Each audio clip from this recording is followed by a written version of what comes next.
Marriage वाली बहू। सुबह का वक्त था और सरला जी काफी उदास चेहरा लिए हुए पार्क में बैठी हुई थी। तभी उनकी सहेली सुमन वहाँ पर आती है। क्या हुआ सरला जी, आज मॉर्निंग वॉक करने का इरादा नहीं है क्या? इस तरह चुपचाप क्यों बैठी है? आई तो थी ये सोचकर कि पार्क में जाकर थोड़ी देर पहले टहल लूंगी, लेकिन क्या करूं, मन ही नहीं कर रहा। अरे सब ठीक है, तो इतनी परेशान क्यों नजर आ रही है? नहीं, ऐसी तो कोई बात नहीं है, सब ठीक है। अरे भाई, अब तो आपको खुश नजर आना चाहिए।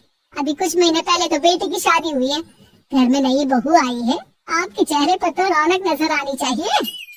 अरे छोड़ो भी, आजकल की बहुओं के बारे में क्या बताऊं आपको। क्यों, क्या हुआ बहन जी, कोई परेशानी है क्या? कुछ किया क्या बहू रानी ने? अरे भाई, अभी तो शादी को 6 महीने हुए। अब आपसे क्या छुपाना, आप तो जानती है मेरे बेटे ने लव मैरिज की है और मुझे ना इन लव मैरिज वाले बहुओं पर बिल्कुल भरोसा नहीं। ना जाने कब मेरे बेटे के कान भर दे। अरे लेकिन सरला जी, आपके बहू बेटा तो आपके साथ ही रहते हैं, फिर आपको इस बात का डर क्यों है? पता नहीं क्यों बहन जी, अभी तो मुझे अपनी बेटी दीपाली की भी शादी करनी है। बस इसी बात को सोचकर परेशान रहती हूँ। ये लव मैरिज वाली बहू पता नहीं कितने दिन परिवार में एडजस्ट कर पाएगी। कल को अगर बेटे को लेकर दूसरी जगह चले गई तो क्या होगा? अरे हाँ, याद आया, दीपाली तो दिल्ली में नौकरी करती है ना?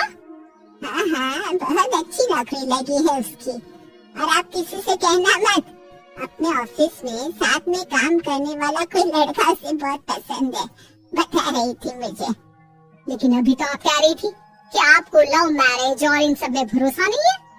अरे तो क्या हुआ, जहाँ बेटी खुश रहे वही मैं खुश हूँ। और वैसे भी बेटी को तो दूसरे घर जाना है, वो लोग जाने और उनकी बहू जाने, मुझे तो बस अपनी बेटी का ब्याह करना है। अच्छा, ठीक है, जैसी आपकी मर्जी। लेकिन मुझे लगता है कि आप अपनी बहू के लिए कुछ ज्यादा ही सोच रही हैं। क्या पता वो वैसी ना हो जैसी आप समझ रही हो।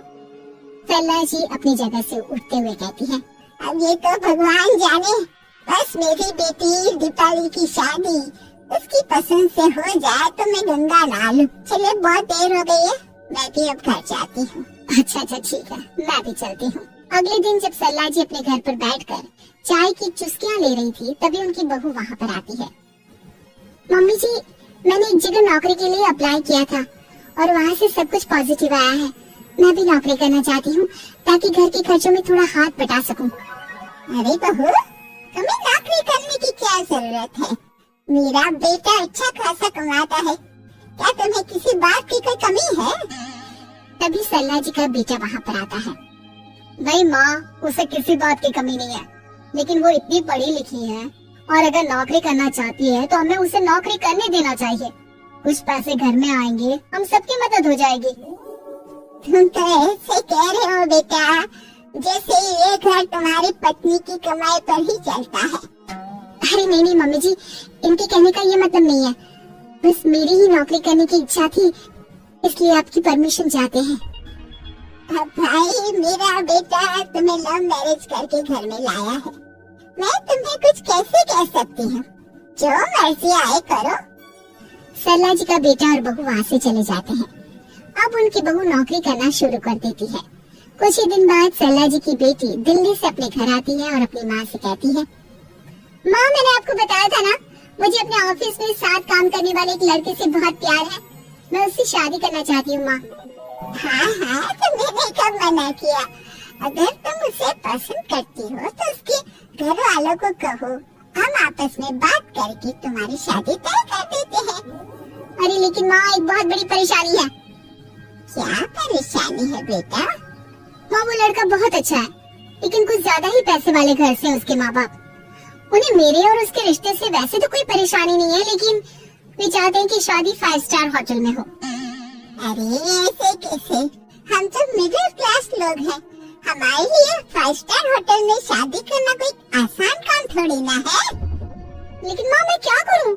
मैंने उनसे बात करने की बहुत कोशिश की, बस एक इसी जगह बात अटक गई है। साफ साफ कह दो बेटा, शादी करनी है तो ठीक है, लेकिन ये 5 स्टार में शादी करने वाली शर्त मैं नहीं मान सकती। अरे कैसी बात कर रही हैं आप मम्मी जी? अगर दीपाली को कोई लड़का पसंद है तो हम उनकी शादी के लिए पूरी कोशिश करेंगे, और अगर बात पैसों की है तो कोई परेशानी नहीं है। हाँ, तुम्हें तो बस बहुत आसान लगता है सब।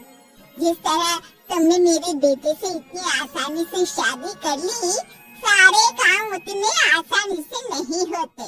समझ में आया? हर काम करने में पैसे लगते हैं। लेकिन माँ, मैं उस लड़की को बहुत पसंद करती हूँ। सही बात है बेटा, लेकिन तुम उस लड़के से साफ साफ कह दो, अगर उसे तुमसे शादी करनी है तो अपने घर वालों को मनाए। अगर नहीं मना सकता तो तुम दोनों अपनी गृहस्थी अलग से कहीं सेट कर लो। कोई जरूरत नहीं है अपने माँ बाप के साथ रहने की। मम्मी जी, ये आप क्या कह रही हैं? मैं भी तो आपके बेटे के साथ लव मैरिज करके आई हूँ। अगर मैंने भी ऐसा ही किया होता तो? लो, अब तो मुझे उल्टा जवाब देने लगी। देखो बहू, मैं तुम्हारी सास हूँ, मुझसे ठीक से बात करो। लेकिन माँ, आप भाभी ठीक तो कह रही हैं। हाँ, अगर बात शादी के खर्च की है तो मैं उस लड़की से कुछ कह सकती हूँ, लेकिन उसे अपने घर वालों से अलग होने के लिए कहना, ये सही होगा क्या? आप तो समझिए माँ। और वैसे भी मम्मी जी, मैंने कुछ महीने पहले जॉब करना शुरू कर दिया था और अपनी पूरी सैलरी बचा कर रखी है। आप चिंता मत कीजिए, मैं दीपाली की शादी में कोई कमी नहीं होने दूंगी। तुम अपनी सारी तनख्वाह मुझे मेरी बेटी की शादी का खर्च करने के लिए दे दोगी?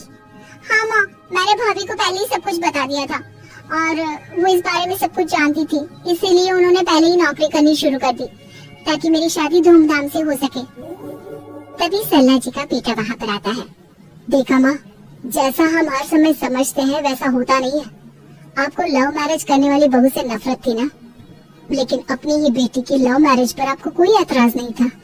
ये तो गलत बात है ना? हाँ बेटा, सही कह रहे हो तुम। बहू, मुझे माफ कर दो, मैंने तुम्हारे बारे में गलत सोचा। आज से मैं बहू और बेटी में कोई फर्क नहीं करूंगी, और अपनी लव मैरिज वाली बहू से तो बिल्कुल नफरत नहीं करूंगी।